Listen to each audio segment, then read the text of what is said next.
अगर किसी भी क्यूबॉइडल या क्यूबिकल शेप में इस तरह का अगर बेस वाला एरिया, इस एरिया को हटा दें, इसको, और ये वाला ऊपर वाला जो एरिया, इसको बोलते हैं बच्चा टॉप, और इसको क्या बोलते हैं बॉटम। नीचे का एरिया, सुन ध्यान से, नीचे का एरिया और ऊपर का एरिया दोनों को हटा देना। एक बॉक्स है, बॉक्स में से ऊपर का एरिया हटा दो, ऊपर में जो ढक्कन है उसको हटा दो, और नीचे का हटा दो, तो उसको क्या बोलते हैं, इसको एरिया ऑफ फोर वॉल बोलते हैं। देखो ये वाला पार्ट वही है, ये जो पार्ट दिख रहा है तुमको, ये फोर वॉल का ही पार्ट है। ये चारों तरफ है ना, एक दीवार इधर हो गया, एक इधर हो गया, और दो पीछे होगा, पीछे साइड। तो एरिया ऑफ फोर वॉल बोलते हैं कि चारों साइड, एक वॉल, दो वॉल, तीन और चार।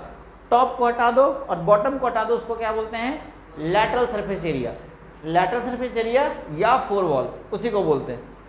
अब देखो इसी में अगर टोटल सरफेस एरिया निकालना है, टोटल में अगर हम इसको टोटल सरफेस एरिया निकाल रहे हैं, ये वाला चीज निकाल रहे हैं, है ना, टोटल सरफेस एरिया जब निकाल रहे हैं, तो देखो इसमें ये फोर वॉल का तो रहेगा ही, और साथ में ये बेस, ये वाला बेस और ये टॉप, ये दोनों का दोनों ऐड होगा। टोटल सरफेस एरिया में वो जो क्यूब खेलते हो ना तुम लोग, क्यूब का सब तरफ का निकल जाएगा ना, सब का टॉप बॉटम सब तरफ, वो टोटल सरफेस एरिया बोलते हैं। और उसी क्यूब में से ऊपर वाला हटा दो, नीचे वाला हटा दो, और 20 से 4 ऐसे डब्बा जैसा रह जाए, तो उसको क्या बोलते हैं लैटरल सरफेस एरिया। समझ में आया दोनों बात, कि जिसमें अगर मान लेते हैं यही वाला फिगर है, सुनना पहले मेरा बात ध्यान से, यही वाला चीज़ है, और अगर इसमें हम ये काम करें कि इसमें हमको क्या बोल रहा है कि टोटल सरफेस एरिया ही निकालना है, लेकिन क्या बोल रहा है कि इस वाले पार्ट को बीच से काट के ऐसे निकाल दिए हम लोग, बीच वाले पार्ट को क्या कर रहे हैं काट के निकाल दे रहे हैं। सुनना बात को ध्यान से, इस बीच वाले पार्ट को काट के निकाल देने का मतलब हुआ कि जितना भी इसका एरिया था, जितना भी टोटल सरफेस एरिया है, टोटल का एरिया है, उसमें से इस वाले का, ये जो है इसका क्या करना है बच्चा, इसका हटाना है। अब हम एक काम करें कि ये तो टोटल सरफेस एरिया है ना क्यूबॉइड का, अब इसमें से अगर हम माइनस कर दें इस सर्कल का एरिया, ये जो सर्कल दिख रहा है ना ऊपर में टॉप ढक्कन, इस पूरा का टोटल सरफेस से निकाल लें, और ये ऊपर वाला जो ढक्कन है, मान लेते हैं ये ढक्कन है गोल सा, है ना, गोल सा ढक्कन है, इस ढक्कन को हम हटा दिए, तो इसमें ये टोटल सरफेस एरिया, उसमें से क्या माइनस हो जाएगा, सर्कुलर पार्ट का पाई आर स्क्वायर को माइनस कर देंगे, तो इसका ढक्कन को छोड़कर बाकी जो पार्ट है उसका एरिया निकल जाएगा। समझ में आया बात पूरा। लेटरल सरफेस, अगर मान लेते हैं यहीं पे अगर गेट हो, सेम क्वेश्चन है बच्चा, और हम ये बोल रहे हैं कि ये जो चार वॉल है, यहीं पे एक बड़ा सा गेट हो ऐसा, है ना, दरवाजा, ये क्या है गेट है।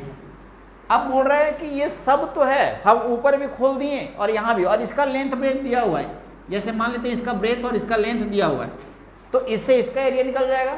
अब क्या करेंगे, टोटल सरफेस एरिया में पाई आर स्क्वायर तो माइनस किए हैं, लेकिन इसका एल और इसका ब्रेथ एल बी को भी माइनस कर देंगे, तो ये दरवाजा भी कट के बाहर आ जाएगा, तो इसका भी एरिया खत्म हो जाएगा, तो बाकी जो पार्ट बना है उसका एरिया निकल जाएगा। ठीक है, बाकी चीज़ों का एरिया आएगा। समझ में आ गया, क्लियर।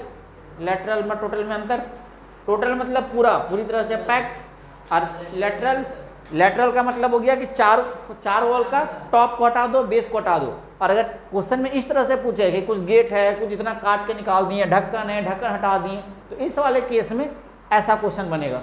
ठीक है, डिपेंड करेगा कि क्वेश्चन किस तरीके से दिया है, वैसे आपको वहाँ पे रिएक्ट करना है ना। अगर क्वेश्चन बोल दिया कि पूरी चारों तरफ से है, ऊपर से ढक्कन लगा हुआ है, ढक्कन को खोल दिए, हटा दिए, तो सिर्फ पाई आर स्क्वायर को हटा देना है। कोई बोलेगा कि हम यहाँ बीच से छेद कर दिए, वो एक ऐसे स्क्वायर वाला छेद है, यहाँ छेद करके यहाँ से पेट्रोल पानी निकाल लिए या फिर तेल निकाल लिए, तो फिर इसका हटाना पड़ेगा, इसका लेंथ और ब्रेथ दे देगा, है ना। ये समझ में आ रहा है। और अगर स्क्वायर हुआ तो सबका साइड दे देगा, एरिया जो भी इसका ए का वैल्यू जो भी होगा साइड वो भी दिया हुआ रहेगा। क्वेश्चन में कोई ना कोई लिंक जरूर रहेगा। ठीक है, सोचना बस हम तुमको है कि बनाना उसको किस तरीके से।